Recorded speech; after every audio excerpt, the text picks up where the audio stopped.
Can you imagine being locked in a basement for 24 years by your own father? It happened to Elisabeth Fritzl when she was only 18, and what her father did to her was something out of a horror movie.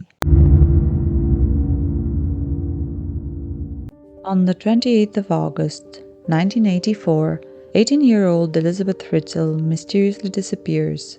She leaves no explanation and doesn't take personal belongings or identification with her. Her parents Iosef Fritzl and Rosemary filed a missing persons report. The police and her whole family immediately started searching for her, but no one found Elisabeth. Her father told the investigators that most likely Elisabeth joined a religious cult because this was something she wanted to do.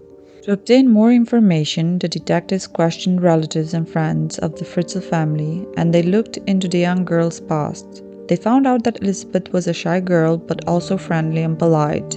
At school she struggles, she takes poor grades and has few friends. 2 years before her disappearance, she ran away from home to another city with a friend, but the police found her, and as she was a minor, she was immediately brought back to her parents. So now that she disappeared again, the investigators were inclined to believe her father's lies that she'd run away and joined a cult. However, detectives gathered testimonies of some of Elizabeth's friends that didn't believe the cult story. They said she almost never went out and didn't interact with many people. They thought she might have traveled abroad with someone, but the cult story was out of the question. As a result of these testimonies, the investigators looked more closely into the family. Rosemary and Iosef Fritzl were married in 1955 and they had 7 children. Seemingly, they were a normal family.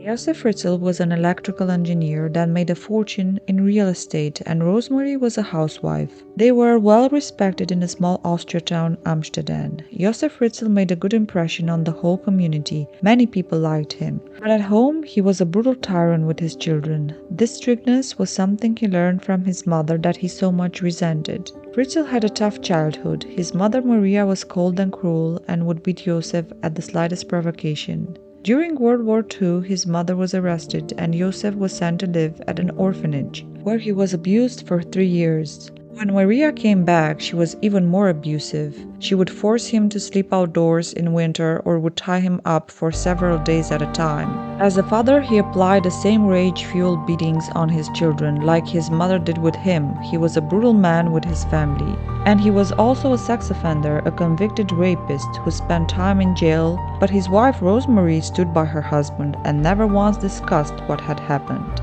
1 month later, after Elizabeth disappeared, out of nowhere, a letter arrived from Elizabeth where she says, "I decided to live my life. I'm in a cult. Don't look for me. Don't worry, I'm fine." And that's the last time anyone ever heard from Elizabeth. Eventually, the police investigation into her whereabouts would run cold, and before long, the world would forget Elizabeth. The truth was that Iosef Fritzl knew exactly where his daughter was. She was locked in a secret chamber. In that fatal day when Elizabeth disappeared, Joseph called his daughter into the basement of the family's home. He was doing some work there and asked Elizabeth to help him. At some point, he forced Elizabeth inside and knocked her unconscious with an ether-soaked towel. For the next 24 years, the secret chamber would be her new home and the only place she would see. When Elizabeth woke up, she was handcuffed in a dark room. Joseph would visit her daily and rape her, and this pattern would continue for years. But this was not something new. He started raping Elizabeth when she was 11 years old. He scared her by telling her that the police would not believe her over him. But if she told anyone, he was going to kill her and get away with it. He fully controlled her life. He stalked her and followed her everywhere. Now he no longer had to restrain himself, and the assaults would continue till the days turned into months and then years. Elizabeth fought him every time, but he was telling her that if she won't obey, it would only get worse. As a punishment for her disobedience, he would starve her, and in the winter he would leave her without heat in the freezing basement. 2 years into her captivity, Elizabeth became pregnant, but she miscarried. At this point, she was broken mentally as well as physically, and many times thought about killing herself. 2 more years passed, and she fell pregnant again. Her first baby was born with no help and no medical supplies. It was a baby girl, and she named her Kristen. Elisabeth was thrilled. She wasn't alone anymore. Motherhood gave her so many reasons to hope and to live. It saved her life in so many ways. Over the next years, she had 5 more children, all born in the secret chamber. Because some of the children would often cry loud, Iosef decided to take them upstairs. In order to conceal what he was doing, he placed each child in a box which he had put on the doorstep along with a note written by Elisabeth that was saying she wanted her parents to keep the baby because she was not equipped to be a parent and it would be safer with them. The police and the social services believed the story without suspecting anything and allowed him to foster the children. Elisabeth begged Iosef to bring some books so her kids can learn something. She would establish a daily routine for her kids and spend at least 3 hours every day teaching them how to read, how to write, and whatever subject she could handle. Her lawyer said the kids were very educated. They're well raised, very educated, very polite. So that's really very amazing. Yeah.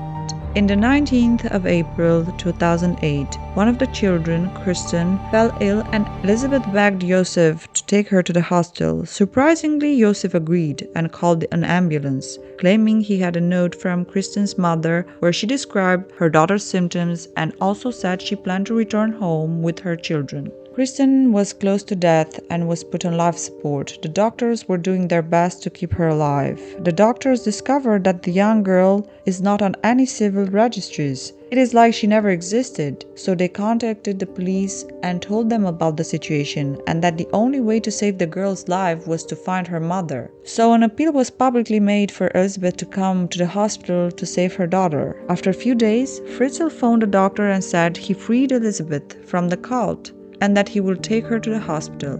When Elisabeth and Iosef arrived, there were 2 detectives waiting for them. Elisabeth was placed under arrest and they were questioned separately. For some time, Elisabeth repeated her father's cult story, but when threatened that her kids will be taken away and put in a foster care, she changed her mind. After making the detectives promise that her children would never have to see Iosef again, she told them everything. When she finished her testimony, Iosef Fritzl was arrested. Then the detectives went to pick the other children. On the ride over, the children had amazing reactions to the outside world. One of the kids saw the moon and asked if that was the place where God lived. Iosef Fritzl fooled everyone for 24 years. It seems that Rosemary didn't know anything about the events that took place right under her feet. But for sure, she was guilty of too much obedience because she never questioned her husband. Her family begged her many times to leave her husband, but she would always refuse. Now her husband will spend the rest of his life behind bars. The story of a novel was inspired by the dark true story of Elisabeth Fritzl. It is called Room. Today Elisabeth Fritzl lives under a new identity in an unknown Austrian village, and we hope she's making the best of her life.